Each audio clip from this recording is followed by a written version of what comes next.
Alors, la grande question dont j'ai parlé, je crois d'ailleurs dans une autre vidéo tout à l'heure, c'est la question de la confiance.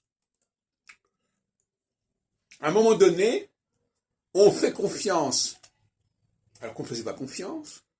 À un moment donné, on ne fait plus confiance alors qu'on faisait confiance. Et ça permet de palper la question de la psychologie.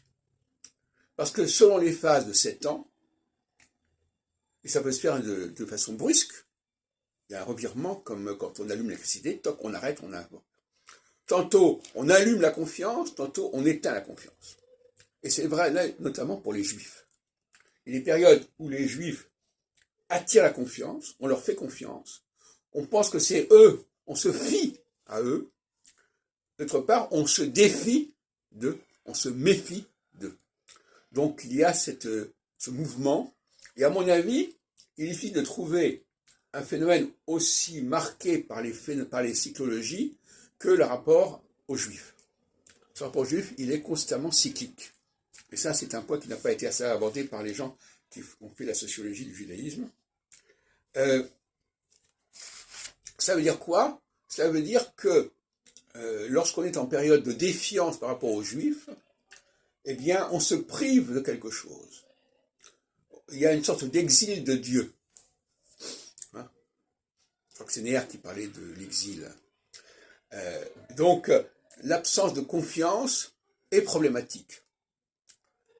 Et faire confiance, ça remet en route quelque chose. Donc, la perte de confiance peut être dramatique pour une société, mais elle va retrouver cette confiance à la phase suivante. La phase suivante, c'est la phase équinoxiale. Alors, la phase équinoxiale, c'est la phase numéro 1 en réalité. Donc, quand je dis la phase équinoxiale, je veux dire la phase équinoxiale suivante. On commence par la phase équinoxiale, on commence par un équilibre de la confiance. Et après, il y a la phase solsticiale qui remet en question cette confiance pour toutes sortes de raisons, notamment confiance dans la notion de Dieu, peut-être. Et puis, au bout de 7 ans, qui sont presque quasiment diaboliques en quelque sorte, on revient à l'équinoxialité. Donc,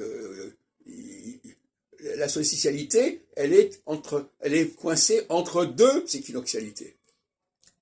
Comme l'été est coincé entre le printemps et l'automne, et l'hiver est coincé entre l'automne et l'hiver, et le printemps. Ça pose la question du charisme. J'en ai parlé il y a quelques années déjà, la question de l'astrologie charismatique. Donc, il y a des périodes, la période solsticiale est une période où il y a perte de charisme. En tout cas, au sens transcendantal du terme, au sens psychologique du terme.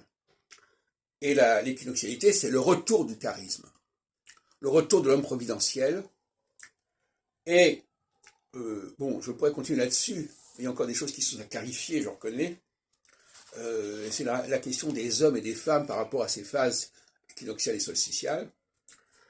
En tout cas, je dirais que l'équinoxialité est dans la verticalité, et donc dans la reconnaissance du charisme, le haut et le bas. Et la solsticialité, c'est la négation du charisme, la négation du haut et du bas. Et donc, c'est l'individualisme, d'un côté, au propos de la solsticialité, et au contraire, la reconnaissance des strates, je dirais même des castes quelque part, et des classes au niveau de la verticalité.